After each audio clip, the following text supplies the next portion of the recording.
మీ కుటుంబ శాంతి, ఆరోగ్యం, ఆర్థిక అభివృద్ధి కోసం రుద్రాక్ష మహాపూజలో తప్పక పాల్గొనండి. ఇప్పుడే నమోదు చేసుకోండి.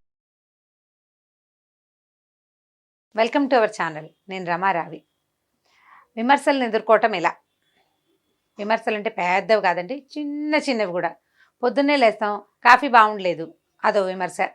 పాలు సరిపోలేదు, లేదా పంచదార ఎక్కువైంది, అది కాకపోతే డికాక్షన్ ఎక్కువైంది.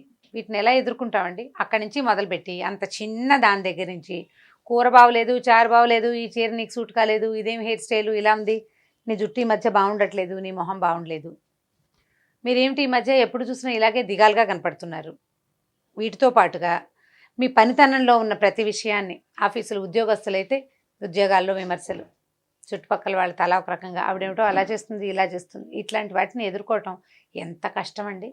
ఇప్పుడు రోజువారీ అంటే దైనందిన జీవితంలో ఈ చిన్న చిన్న విమర్శ, చిన్న అవతల వాళ్ళు మన హేళన చేస్తున్నారేమోనన్న భావాన్ని ఎదుర్కోవటం చాలా కష్టసాధ్యమైన సంగతి. దీనికి చాలా స్ట్రాంగ్ పర్సనాలిటీస్ కావాలి. ఇవాళ రేపు స్ట్రాంగ్ పర్సనాలిటీతోటే మన కథ నడుస్తుంది. మనం ఎప్పుడు వీక్ అయినా మన కథ మొదటికి వస్తుంది. ఎప్పుడు 24 గంటలు సన్నద్ధంగా ఉండాలి, ముఖ్యంగా స్త్రీలు. ఇవి కాకుండా ఏ సినిమాల్లోనూ యాక్ట్ చేస్తాం, ఏ టీవీ ఛానల్, ఇప్పుడు నాలాగా ఏ యూట్యూబ్లోనో ఏదో ఒకటి చెప్తారు, ఏ కథలో రాస్తారు, వాళ్ళకి విమర్శలు ఇంకా విపరీతంగా ఉంటాయి. ఇప్పుడు విమర్శ ఎప్పుడు వస్తుంది? బాగుంటేనో బాగుండకపోతేనో. ఒకటి, అవతల వాళ్ళు మనని సరిదిద్దాలన్న ఉద్దేశంలో ఉన్నప్పుడైనా రావచ్చు, లేకపోతే మనని చూసి ఓర్వలేనప్పుడైనా రావచ్చు. విమర్శ చేసిన వ్యక్తుల్ని బట్టి మనం ఎట్లా రియాక్ట్ అవ్వాలనేది ఆలోచించుకోవాలి. మనం వెంటనే కోపం తెచ్చుకుని, ఎఫెండ్ అయ్యి, మూడ్ పాడు చేసుకుని, మొహం మార్చేసుకుని తర్వాత పనిలో పనిచేసే క్షమతని కోల్పోతాం. పొద్దున కాఫీ దగ్గర మొదలైన విమర్శతోటి మూడ్ ఆఫ్ అయిందా, రోజంతా మూడ్ ఆఫే. రోజంతా మూడ్ ఆఫే కదా. కాబట్టి ఈ పొద్దుటి విమర్శల్ని తర్వాత గంటల పని మీద పడకుండా చూసుకోండి. ఒకటి, ఇప్పుడు మనం ఆఫీస్లో వ్యవహారం అనుకుందాం, ఆఫీస్లోనే ఏదో విమర్శ, అది మన పనితీరు మీద దాని ప్రభావాన్ని చూపించకూడదు. అంటే మనం విమర్శకి లొంగకూడదు. ఒకవేళ లొంగినా పాజిటివ్గా స్పందించడానికి ప్రాక్టీస్ చేయాలి. ఎవరైనా మనని విమర్శించారు అంటే మన పనితనంలో ఖచ్చితంగా ఏదో ఒక మార్పుని తీసుకొచ్చి చూపించాలి. కాఫీ కలపటం దగ్గర నుంచి అండి. అది పొద్దున్న కాఫీ డల్గా ఉంది, 7ంటికి తాగే కాఫీ 8:30 తాగే కాఫీని స్ట్రాంగ్గా కలిపి చూడండి. ఇప్పుడు ఎలా చేయాలి? పొద్దుటి విమర్శని మధ్యాహ్నం 8:30 కాఫీతోటి జస్ట్ లైక్ దట్గా కాఫీ ఇచ్చేయద్దు. పొద్దున బాగులేదన్నావు, ఇప్పుడు ఇలా చేశాను, బాగుందా లేదా అని బాగుంది అని అనిపించేదాకా వదిలిపెట్టద్దు, వదలకూడదు. అక్కడ మొదలు పెడితే మీరు ఆఫీసుల్లో కూడా వదిలిపెట్టకుండా ఉండటం వస్తుంది మనకి. మనం కామ్గా మొహం మార్చుకుని మంచిగా కాఫీ కల్పించేసాం అనుకోండి, నేను కాఫీ ఎందుకు చెప్తానంటే నేను అదే పని చేస్తాను కాబట్టి, కల్పించేసి కామ్గా ఊరుకున్నాం అనుకోండి, అవతల వాళ్ళు తమ పొద్దున విమర్శించిన సంగతి మర్చిపోతారు. నీ విమర్శ నన్ను హర్ట్ చేసింది అని మనం తెలియదలుచుకుంటేనే కుదురుతుంది. హర్ట్ చేసావు, నేను దాన్ని మార్చుకున్నాను అనే దాన్ని కరెక్ట్గా కింద ఆకుపచ్చ ఇంకుతోటి గీత గీసి చూపించాలి.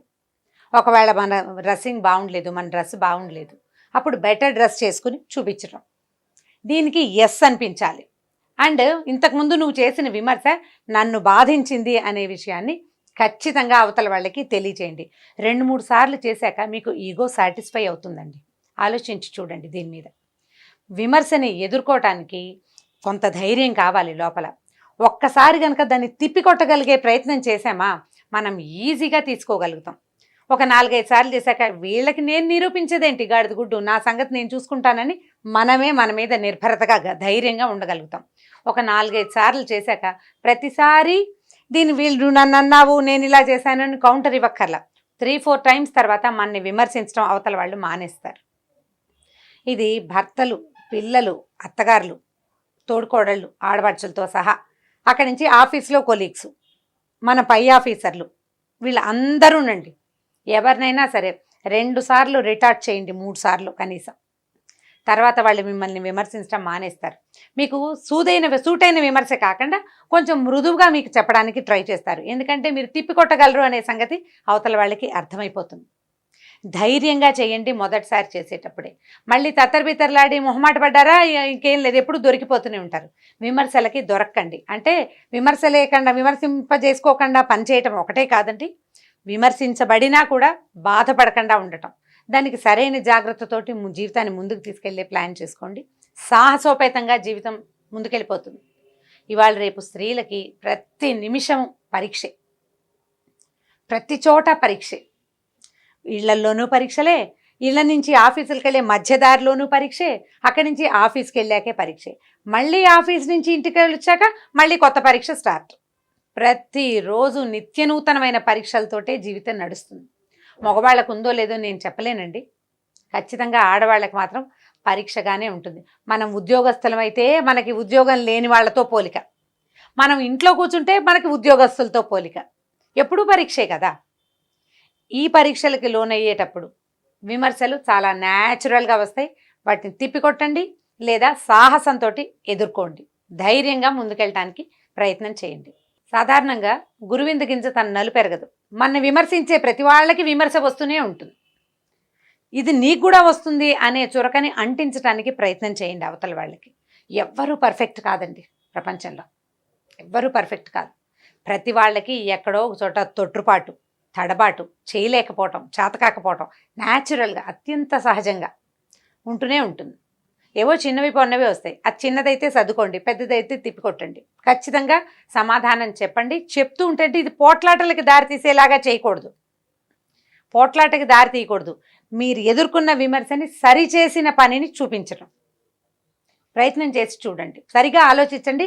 ఇప్పుడు నేను తిప్పికొట్టమన్నానని మీరు ప్రతి వాళ్ళతో పోట్లాడి రామారావు గారు చెప్పారని మాత్రం అనకూడదు. జాగ్రత్తగా ఆలోచించి చేయండి. ఈ వీడియో కనుక మీకు నచ్చినట్లయితే లైక్ చేయండి, షేర్ చేయండి. మరిన్ని వీడియోస్ కోసం మా ఛానల్ని సబ్స్క్రైబ్ చేసుకోండి.